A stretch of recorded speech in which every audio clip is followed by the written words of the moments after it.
Job. We're very blessed to have them guys build our set, so that's good stuff. Hey, inside your program is an outline, and we want to encourage you to pull it out as we look at the fishbowl of life. So I want you to use your imagination. All right, just go along with me today, and you can imagine that I'm going to invite you into my fishbowl, all right? You ever take your kids when they're small, or maybe you do it now, to an aquarium, right? And you see all the fish, and they're like, their faces are stuck to the window, and they're looking in as they watch the fish swim by. This is what we're going to kind of do through the series. We're going to imagine that we're in a bowl, because we all live in a fish bowl, and there are people who are peering in and who are looking at us. Would you agree with that? Yes. So at the very top of your outline, here's the overview for the next 5 weeks. You are influencing people every day, whether you like it or not. Not great? Somebody is watching you. You're either giving them a good show or not so much. Number 2, the second idea is this, we'll look at here in a couple weeks, and that is living without God's priorities is just living. Right? If you don't understand why God created you and the purpose that He has in your life, the universal purpose, then you're just going to exist, and you're just going to go through life, and you're never going to actually drill down and understand it in a deep way. And then the last one, which is what we're going to look at today and next week, is there are some people that you just don't know what to do with. You know any of them?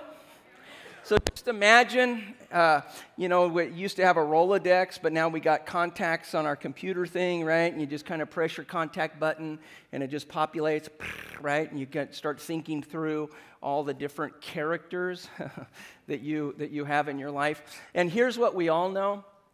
You have some relationships with people that you really like being with. When you're with them, they pour into your life. They encourage you. You leave their house or you leave the meeting with them, and you feel alive. I mean, you're like, man, let's do that again. And the ring, they call you up, and you're like, yeah, let's do it again, because they just pour into your life, and you're encouraged. You're built up. It's just phenomenal. It's a great experience, right?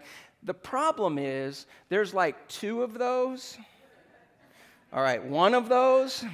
And then there's a gazillion of the others that when they phone, right, thank God for caller ID, right? I know, because I call your house, you guys never answer. And so, the caller ID shows up on our TV, does it, right? So-and-so's on the phone, it's like, hey, honey, I think you got a phone call, right? It's like, I'm not answering the phone, right? Because you know what I'm talking about, don't you? Now, none of us fit into that category. Would you agree with that? I mean, it's either people who are at the other church down the road or the ones that came to the first service today, and they are all jacked up, and so anyway, we want to help them out, and so we're going to give them a message the next couple weeks, all right? So let's take a look in your outline. You have a number of people in your life that are problems, and yet the number one thing that we all yearn for, we all long for, is great relationships. If you think back in Genesis, when Adam was by himself, God said, you know what? Adam doesn't have a suitable helpmate, a companion, and so God created Eve, because we were created for community. And so when we live on an island by ourselves, it just doesn't work. And yet the same thing we understand or we recognize is that when we're in relationships with people, it sometimes can be complicated. And how do you deal with them? And how do you address them? And then you throw in the spiritual part about the Jesus element, which we're all good at. And it's like, how do you interact with people? You're a Christ follower, and yet they just drain you in life. How do you walk through that and figure out where is it your Christian obligation versus you're killing me, I'm done with this thing? Where's that at in the relationships that you go through, all right? So Jesus was a master teller, a storyteller. He would use metaphors, and my hope is that as we use some different fish, it will be a metaphor, and you will be able to dial in different friends that you have that fit in it. And now, just as a pause, this message is also for you, because you may find yourself in one of these scales of fish, and you might kind of go, eesh, that may be me. And the good news is God changes people, right? All right, so He's changed 2 of you, and the rest of you are still in a process. All right, so here we go. Number 1 in your outline. You all have goldfish in your life. You have any of those people? High maintenance? Yes? You're thinking through your Rolodex right now, your contact list. You're flipping through your phone right now, and you're going, yep, goldfish, goldfish, goldfish, goldfish, right? They're all over the place. Now, the cool thing about goldfish, if you're a parent and you have little kids, is that they die fast, right? Because your kids, right? I mean, isn't it true? They're like, Dad, we want a fish. And we're like, oh, okay, yeah, let's get them a goldfish. Because if you buy it on Saturday, they're dead by Thursday. Right? And then it's whoosh, you flush down the old tankarooski, right? Because you walk in, isn't it true? You walk in and they're kind of like swimming sideways. You're like, well, that's kind of a funky way to swim. And then the next day, bottoms up, you're like, oh, look at they're sunbathing, all right? And then they're dead, right? And so what's interesting about goldfish is they can literally eat themselves to death. The more food you pour in, the more they'll consume. Now, goldfish that swim in your tank and swim in my tank, when you hear the bubbles come out of their gills, you don't hear bloop, bloop, bloop. You know what you hear? More, more, more, more, more. They're just constantly consuming. They have low self-esteem. They think that their stuff that they have, they think that their jobs that they have, their salaries that they make, the car that they have, they think that that's going to fill their life. And yet in their bubbles, all they hear is more, more, more, more as it bubbles up. Look with me in Ecclesiastes chapter 5, verse 10. Here's what it says. It says, whoever loves money, what's the next word? Has enough, right? Never has enough money. Whoever loves wealth never is satisfied with his income, right? Because you have that more in you. You have a low self-esteem. You typically are very materialistic. And so you find, or that fish finds, all of their self-worth in what they have and what they achieve and what they're able to buy. And in them, there's an emptiness.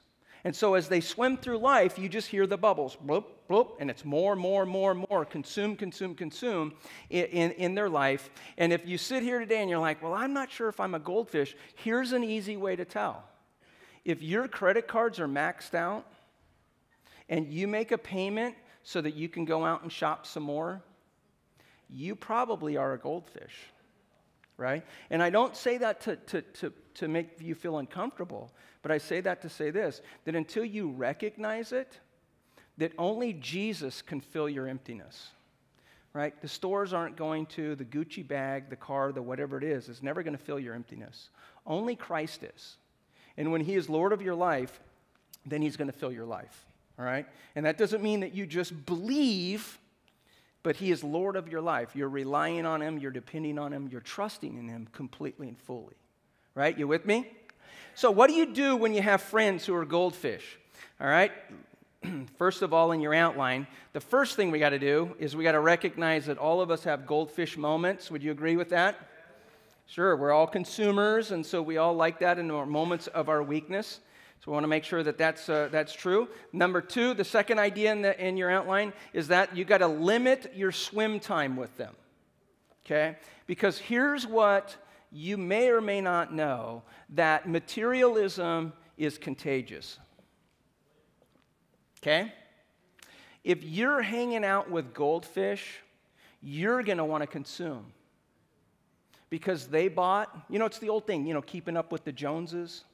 The problem is every time the Joneses refinance and take more money out of their house, then you got to keep up with the Joneses, right? That's why I follow the Bucherts. So who are they? We never even heard of a group like that. Here's what I learned early in my walk with the Lord. I was a new believer, maybe 2 years, and God had called me into the ministry.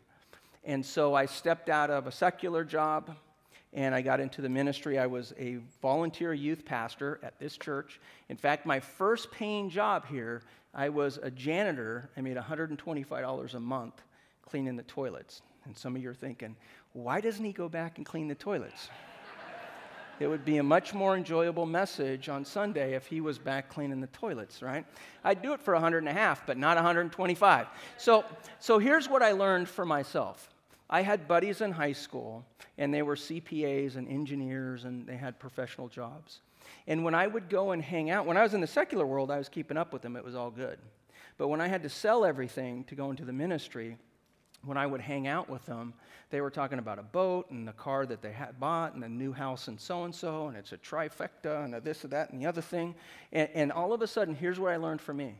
I began to get bitter at my calling, and I began to get upset with God because I felt like, I'm working for your kingdom. I'm telling people about eternal life. And I've had to get rid of everything to follow you. And here these guys are, and they're good guys. They're not believers. To this day, they're still not believers. But it's just not fair. And I became bitter at God. And I recognized in my own life, I couldn't hang out with them as much as I wanted to. Still love them. I mean, some of us go back into grade school together. But I just couldn't do it. Because I would wonder, how come I don't? And then I began to question God's provisions and God's love, right? And see, I'm not unique. I think that God just tapped me on the shoulder and I could see it. But some of you today, maybe God's not calling you into the ministry, but you're trying to keep up with someone who's materialistic, and you're constantly striving for more, and you're not relying on God to fill that need in your life. And so you've got to limit your time with them. Not that you don't love them, not that you don't want to hang out with them. You just got to limit it, because they will consume you, and you'll be swimming around your tank, and we'll hear bubbles go more out of your life. The third thing in your outline is this: you got to love them for who they are, not what they have. And every time they come in and say, "Let me show you," you need to change it, and you need to talk about God's purpose in your life, right? You got to help them to recognize that it isn't just about consuming, but it's really about living a life that's filled with purpose and meaning on God, how God has called you to live. You with me? You with me? All right, we still go by the same rules. So number 1 is the goldfish. Number 2, see if you have any piranhas in your life. You got any piranha people in your life? No, everything's good. That's right. I swim in my own tank. I don't got fish. All right? So piranha people will tear you up. They love blood in the water. They love it when they hear stories about other people where there's train wrecks and carnage. It's like all of a sudden blood hits the water and they start churning the water. And they're looking for someone or something to shred apart. Right? And here's what's interesting about piranha people. When you're with them, they rip apart their friends in front of you.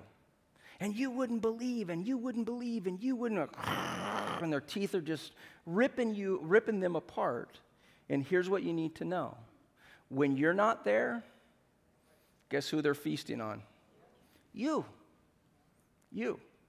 Right? Piranha people are all over the place, and they want to shred us, they want to tear us apart, and they feast on the blood. It's just something that they thoroughly like in our life. There's a couple passages of Scripture to kind of look at. Galatians chapter 5, verse 15, it says, if you keep on biting and devouring each other, watch out, or you will be destroyed by each other. Right? And that's the truth. If you're around them, eventually they're going to tear you apart. And you have to just be cautious about it, and you need to recognize it. In Titus, it talks about folks in the church, and folks in the church can fall into the same trap. In fact, Paul writes to them, and he says, hey, here's the reality. When someone in the church does it, they get 1 warning. When someone in the church does it again, they get 2 warnings. Someone in the church does it a 3rd time, you know what you tell them? Hey, you got to go down to another church because you're not welcome here anymore. We don't allow people getting shredded apart, right? You just can't have that. You can't allow people to be torn apart. Church needs to, our families need to, our work environments need to be safe places where we can all hang out together. Is that right? So here's some facts about the piranha people. First one is, you got to come to terms with your own piranha within you. All of us are guilty of it at different times in our life. Moments of insecurity in our life, we tend to like someone else's train wreck. And we like to feast on it. Blood's in the water. We start getting excited about it because somehow that makes us feel good and it helps us out. It really doesn't, but that's what we think about. Were you with me on that? Second thing is this. You got to put yourself in their scales. And what I mean by this is hurting people hurt people. And what typically happens with piranha people, there's deep wounds in their life. And you need to help them to come to terms with that. That they need to recognize that when they tear people apart, it's not fixing their life. It's not solving their problems. It's not helping them get further down the road. But somehow they like it, but they have a lot of hurt in their life that they're not willing to come to terms with, right? And so they feast on it, and they think somehow that it makes them feel better when they're ripping into people and they're tearing people apart. And you just have to be cautious with folks who are like that. And here's the thing that you recognize, you should recognize, is that you think that after they eat, they're done. They're never done. Piranha people wake up in the morning looking to see who they can devour. See, and if you're not a piranha person, you're like, that's weird. I know. But that's how they live. They wake up and they can't wait to hear different difficult things in someone else's life so that they're able to go on the attack. And they're able to shred and they're able to tear into a person. And so we oftentimes think, oh, well, they'll get over it. They don't get over it. They just continue to tear people apart. Number 3 in your outline is you got to swim near the surface. Sometimes we think that we can argue them out of our bowl. Somehow we think that we can out-argue them. And the reality is, it's not it. They wake up for drama. They wake up for a fight. I mean, that's what makes that's their go medicine. They just love that. Nehemiah had that. Remember the story about Nehemiah? God called Nehemiah to build a wall, right? And so he was doing God's work. And what did the enemy do? The enemy brought in piranhas. And they wanted to pull Nehemiah off the wall and pull him down into the flatlands so that they could tear him apart. And here's what we got to recognize. Oftentimes in our life, we have piranhas that the enemy allows into our life. And it's to prevent us from doing what God has called us to do. Because we end up fighting all the time, and all of our energy goes to fighting the battles and never doing what God calls us to do. That's true in our life as individuals, and it's true in church's life. There's been times as a pastor where I find myself, it's like, you're spending all your time fighting these battles, and you're not pushing the spiritual ball forward for your congregation. Because there's piranha people, and they're constantly at it, right? And you have to be careful that you don't get off the wall of where God has called you to be and what God has called you to do. So in Nehemiah's life, 2 guys come to him. And it's not like they just come one time, because piranha people never stop. They come to him 5 different times to try to pull him off the wall. And they want to have a conversation for Nehemiah. Their goal is to have Nehemiah stop doing what God has called him to do. That's their plan. And so they're after Nehemiah to try to pull him off the wall. And in starting in verse 2, they come to him and they say, come, let us meet together, right? And which you always hear that. Come, let's sit down and we'll have a cup of coffee and discuss the matter, right? And you think, oh, one conversation, we're going to fix it. Does it happen? It never happens, right? Then they go piranha on you and you're like, help, get me out of here, Mr. Wizard. So they invite him to the village there in the plain of Ono. I like that because I can imagine Nehemiah going, oh, you want me to meet you in Ono? How about, oh, no. But they were scheduling to harm me, he says, in verse 3. So I sent a messenger to them, and I replied, hey, I'm carrying on a great project, and I can't come off the wall. Right? They don't want to come down. They don't want to do it. So 4 times they sent him a message, and then ultimately the 5th time they sent him an unsealed message. And he sends them back a letter and basically says, hey, what you're thinking happened has never happened, and we're not going to leave the wall because you want us to get tired and give up on doing what God has called us to do. And we're not going to do it. And piranha people will do that. And the enemy will allow them to come into your life to begin to pull you down and get you off of what God has called you to do. Any people come to mind? In your outline, Nehemiah Nehemiah stayed on the wall the whole time. You with me? Yes. Number 3, suckerfish. You know any suckerfish? Neat thing about suckerfish, if you get a screwdriver, I'm not telling you to put it in the back of their head, but you just put it along their lips, right, when they're stuck to your side, and you just kind of break the vacuum seal. It just kind of pops, right? Because suckerfish attach themselves to you. And when their little gills are flapping, you know what their magical word is? I need you. I don't know what I would do without you. You can't leave me. You can't say no. You can't pop me off of you. If you pull me off of you, what am I going to do? I'll die. I'll never be able to make it, right? And that's their mindset. Now, here's the interesting thing.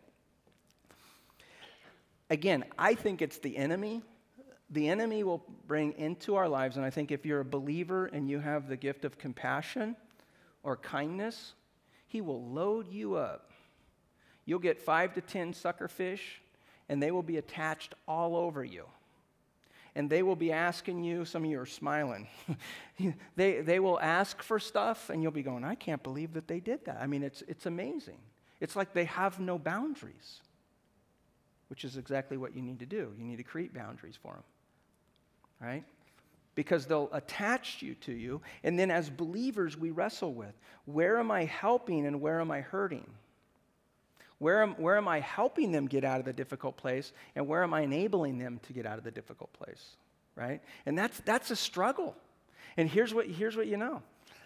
The suckerfish, the moment that you say, hey, there's a line right here, we're not going to go there anymore, but I thought you were a believer. I thought you loved Jesus. I thought you were following the teachings of Christ. How can, my mama told me, you're a believer. You're obligated to help me, right? I've had them say that. And they're stuck all over, and all of a sudden, when you go through life, they just weigh you down. And you wonder, what is it? They're not breathing life into you. They're sucking life out of you, and they're absolutely draining you in your life. You with me on that one? Right? And when you draw a line and you say, you know what, here's a boundary, we're not going to go there. So like for one of us, for my wife and I, we don't loan money. If God lays it on our heart to give it to you, we will, but we don't loan money, period, end of subject, right? That's a boundary that we have. And so when you have boundaries, they're going to be constantly swimming against it. But you got to stay there, and you got to say, no, this is a boundary right here. You're not crossing this line. If you cross the line once, okay, but second time, we're having a conversation because you're encroaching in my area. And suckerfish, they don't see boundaries. You can have banners, barbed wire, electrical wire. They don't care. They're in it, and they're going to come after it, and that's just the way that it is. They're going to dominate your life, and they're going to suck the life right out of you. So here's some facts about them. You got to pull them off your side. Get the screwdriver when you go home today. Put it in between their little lips there and pop it off, and you'll hear a big old pop. Number 2 in your outline is you got to have boundaries in your bowls. If you don't have boundaries, there's a book called Boundaries. It's a great book. It's a great way to understand boundaries in your life. If you're a believer and you have the gift of compassion or the gift of kindness, gift of generosity, you got to have boundaries because you will get run flat over. Number 3 is you got to confront them in love when you need to, and we're going to talk about that in a moment. In our life, there has to be a conversation. Sometimes it's a difficult conversation, but nonetheless, there needs to be one, all right? So you have goldfish, you have piranhas, you have suckerfish, and then the last one is you have largemouth bass. You know them? They're gossips. Gossip in America is a bazillion-dollar business, right? Remember, it used to be like the Inquirer. Now it's every type of web page known to mankind, and it's all true. Everything on the internet's 100% true. And again, it's kind of interesting when you look at the psychology of it. They love for your life to be all screwed up because somehow it makes them feel good about their own life. And what's interesting is it doesn't fix their life. right? So if I said, and I joked in the first service just to see if I could get anything going on, if I shared with you that if you're a big mouth bass in church, here's the way it works. It's like, hey, I just wanted to let you know that my wife and I are having marital problems, and so if you could pray for Tammy and I, that would be awesome. We're not. I'm just saying this, okay? Is that a subliminal message? Right, and that big mouth bass, if you've been here before, you're like, well, yeah, I kind of thought that because he's always running his mouth up there on the stage and acting like a fool, so it wouldn't surprise me, right? So here's what a big mouth bass does in church life. Go over to the little donut stand. We got to pray for Pastor Dan. We're going to put in the context of prayer, right, because we really love Pastor Dan. We got to pray for Pastor Dan. His marriage is all screwed up. I mean, it is bad. I don't blame Tammy. I'm surprised she's still with that knucklehead, right? I mean, what was she thinking when she met him, right?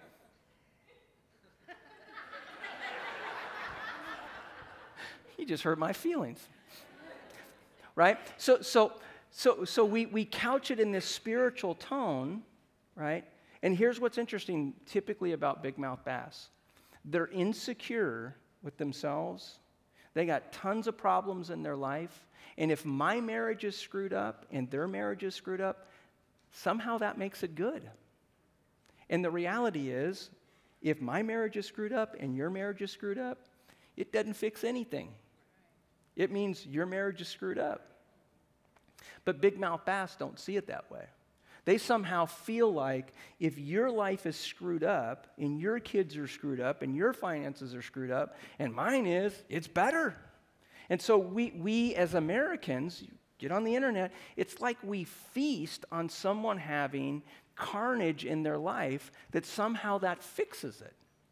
And it's sick because it doesn't fix anything in your own life. It just simply means that your life is messed up and you're having major problems in your life. Paul writes to Timothy and Paul writes to the church in Ephesus, and he talks about folks who are busybodies, who are going here and there and talking all kinds of crazy stuff. And he says, you ought not to do that. And then in Ephesians chapter 4, look what he says in verse 29. He says, do not let any unwholesome talk come out of your mouth. Imagine that. But only that which is, what is it? Helpful for the building others up according to their need, right? So we should only speak words that build people up, not tear them down, right? And you get a mixture of a piranha person and a big mouth bass, and there's been some cross mutation stuff going on. Man, I tell you, they're all jacked up. And you just don't even want to be around them because between tearing you apart and running their mouth at your life and problems that you're having in your life, you got major issues. So here's some facts about the big mouth bass. Number one, or the first one is you got to look at your own large mouth first. Go in the morning and show some pearly white teeth. Number two is gossip is a power trip. That if I have goods on you, then somehow I got the upper hand. Right? And it's a power trip. They're insecure. Number three, gossip makes us feel better about our own environment. So if your life's messed up, I can go home smiling. Not really, but I think I can. Number four is you got to turn your large mouth into a small mouth. And you can write this down on the side. This is some wisdom, some older gentleman since gone home to be with the Lord. He used to tell me this as a young pastor. He used to say, hey, Dan, you talk to God about people, and you talk to people about God. That's it, right? That's great wisdom, right? You talk to God about people. You got people in your life that frustrate you. Talk to Him. He can fix it, right? And you talk to people about a relationship with God. And you just kind of keep it that way, then it certainly makes your life more enjoyable, all right? So now let's just kind of stop and take a pause for a moment. When it comes to relationships, you sit there and you run through the Rolodex, and you got the piranha people. You pick them out. It's nice when they're coworkers that you see once in a blue moon. It's nice when they're neighbors and it's wintertime, so you got all the doors shut, and you have very little interaction. But where many of us struggle with relationships is with people who are close to us. And sometimes we knock our head on the wall trying to have great relationships with people, and it just doesn't seem to go anywhere. Well, I'm going to share with you, there are two important elements to a healthy relationship that's in Scripture. And if you could imagine our relationship with God has two important elements, and in our relationship with others needs to have the same type of thing. All right? So let me just kind of share with you, and for some of you, I think you're going to go, that's why we've struggled for so long, because we want to have a great relationship, it just doesn't seem to go. It doesn't seem to develop into what God desires for it to be. So in your outline, God's design for a healthy relationship. Proverbs chapter 4, verse 23, I think from a scriptural standpoint, as far as practical living, it's one of the best verses. You need to memorize it for practical living. And here's what it says. It says, above all else, guard your heart, for it is the wellspring of life. Okay, so in other words, in your heart, the center of your being, emanates life. All right? And so when it comes to, in the context of relationships, anything that tramples on your core values, your emotional values that you have in your life, anybody who tramples on that, it's going to cause you problems. You're going to have heartburn. You're going to have some issues that you wrestle with. You following me so far? Because so out of our inner being, out of our heart, comes these emotions, these values that we have in our life. So you see in your outline, what is our heart? And in the Hebrew, it would mean this. It's the inner person. It's their core values. It's their emotions. It's their thoughts. It's their decisions. All right? So if you kind of pull away and you kind of go, well, what's the heart? It's the core values. It's the emotions. It's the inner thoughts of your life. So when you have relationships with people who trample on your inner thoughts, your core values, your emotions, that relationship is always going to be hindered. It's never going to be what God desires for it to be. You can want it, you can long for it, you can try 1,000 different ways from here till next Thursday. It's never going to work. You with me? And some of you just got to recognize that relationship is going to be hindered to a certain degree. It's never going to be the healthy relationship that God desires for it. Because when you're with them, and you know this, when you're with them, they call into question your core values. They call into question your thoughts. They call into question who you are. And when you leave there, you're like, man, it feels like every time I'm around them, they're trying to get me to do things that I don't feel comfortable with. They're trying to make me make decisions that I don't really feel right. They're pushing me into an area that I don't want to go. All right? Well, Proverbs says, above all else, guard your heart. Be cautious of allowing those people to come in and to trample on those values. And to come to a place where you recognize that those relationships are not going to be completely healthy. Now, God can change them and God can change you. But you just need to recognize that. Instead, we keep running our heads against the wall wondering, how come I can't have a good relationship with my dad or my mom or my brother or my whatever it is? And we keep running our head against the wall. Well, if they're trampling on your core values, your emotions, your thoughts, your decisions, it's never going to be. So why are you continuing to try? You with me? So there are two components to our relationship that makes it healthy, okay? And it's the same with our relationship with God, and it is with our relationship with mankind. And here are the two components. The first one is grace. Every relationship needs to have grace in it. All right, what is grace? Well, grace when it comes to our relationship with God it's God's unfavorable love, His unconditional love, that as you sit here today, there's nothing you could do to make God love you more than what He already loves you. You don't perform for His pleasure. You don't perform for His love. His love is unconditional. We don't earn it. We don't buy it. We don't even deserve it. His love or His grace pursues us. Are you with us? All right? So His love pursues us. And so when in 1 Peter, he talks about the element both of vertical grace and horizontal grace. And here's what it says. Each of you should use whatever gift he has received to serve one another, faithfully administrating God's grace in its various form, right? So grace runs both ways. Grace runs from God to us, unconditional love, unconditional favor. Nothing we earn, nothing we deserve, nothing we bought. It's his love that's unconditional to us. It's our responsibility to dispense this grace horizontally out in our relationships. Okay? So here's what it means. In a relationship, when there's grace, it's a safe environment. And you may have friends like this, where you can go and you can tell them something stupid. I mean, something like, you got to be kidding me kind of thing. And you know what they say? Man, I still love you. Because you're not performing for their friendship. Their friendship is unconditional. You could do the stupidest thing known to mankind. And in a healthy relationship, there's grace. And it's a safe place. It's a safe place to come clean and be able to know that, you know what, my relationship with this person isn't dependent upon my behavior, my performance. Our relationship is healthy. There's grace in it. Are you with me? It goes both ways. If you're going to have a healthy relationship with someone, then the grace needs to go to them as well as it is from them to you. Right? Otherwise, it's not going to be healthy. And so again, some of you are racking your head against a wall because you're trying to have a healthy relationship with somebody and there isn't grace coming from them to you. And you're pushing a rock up a hill. It's just going to be impossible to get there.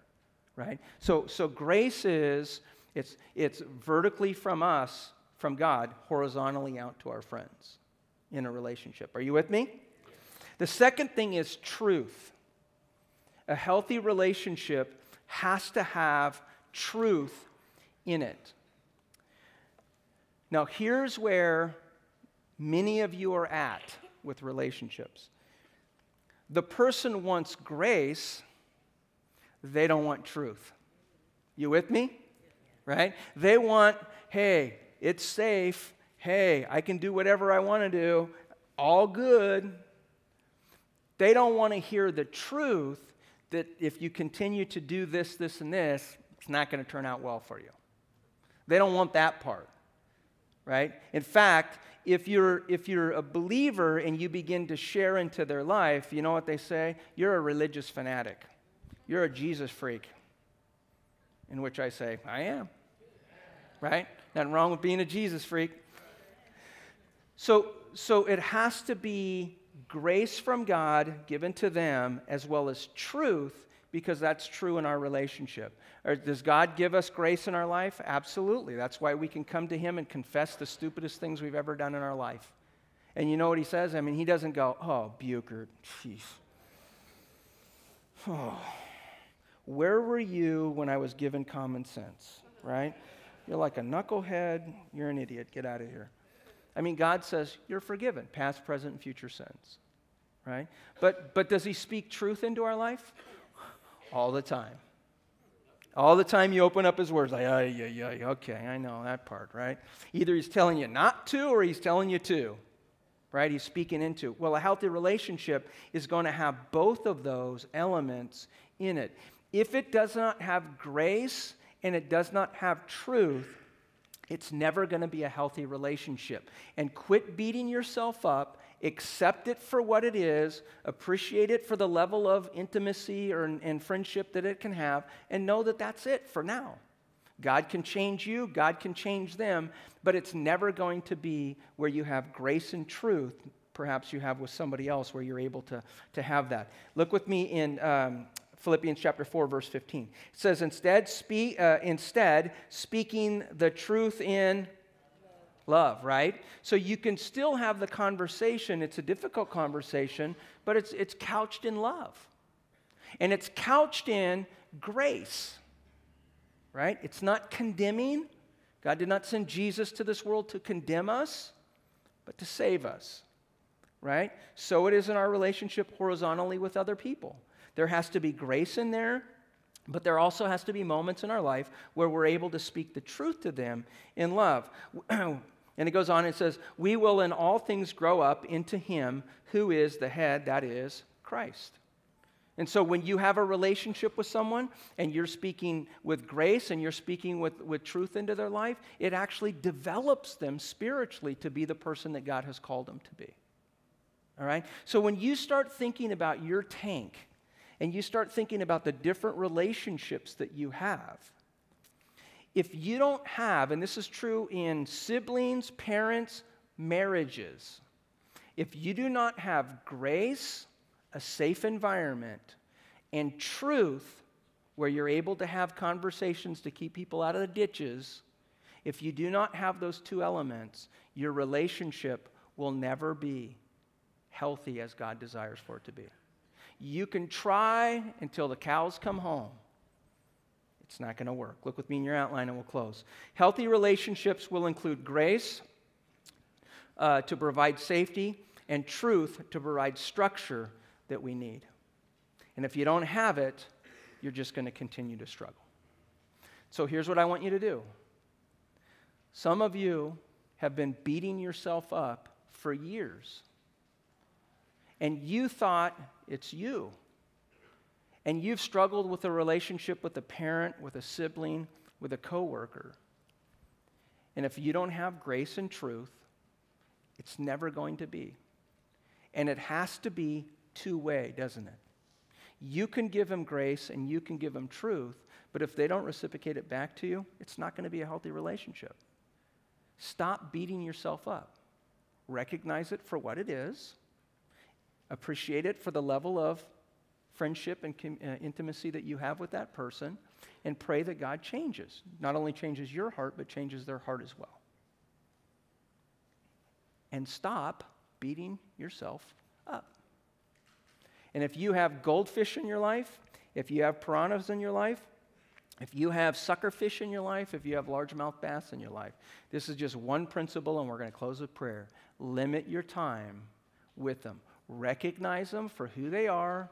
Love them because God's grace is given to you and you want to give it to them. But you do not have to go deep into the relationship with you. You will be hurt and it will always be frustrating. Isn't that true? Yes. Let's pray. Father, thank you for your love. Lord, thank you that as we gather today, you've created us for community. We long for it, and yet at the same time, our relationships that we have with other people drive us crazy. And God, I pray that as we leave here today, you will begin to give us discernment in our spirit on how to deal and how to address the different relationships that we're involved in. And Father, if there's any of us that fall into any of the four categories, God, I pray that your Spirit will reveal it to us, that we'll confess it, that we'll become the right fish that you desire for us to be. And with your heads bowed and your eyes closed, perhaps the greatest relationship that you could ever enter into is a relationship with Jesus Christ. And we do a little ABC is just kind of help us out. A is admit that we're sinners. Every single one of us in this room are sinners. We've all made mistakes. B is believe that Jesus is the Christ, the Son of God, that he died on a cross, that he rose again. And C is to confess him to be your Lord and your Savior of your life. And if you're here today and you've never entered into that most important relationship with Jesus Christ, as I say this prayer, I just want you to silently repeat after me. Just say, Lord Jesus, today, I admit that I am a sinner, that I made mistakes. I believe that Jesus is the Christ, the Son of God, that he died on a cross, that he rose again. And today I confess him to be my Lord and Savior. Thank you for loving me. Lord, thank you for saving me. Thank you for giving me a new heart, a new mind, and a new start. It's in Jesus' name I pray. And all God's people said, amen.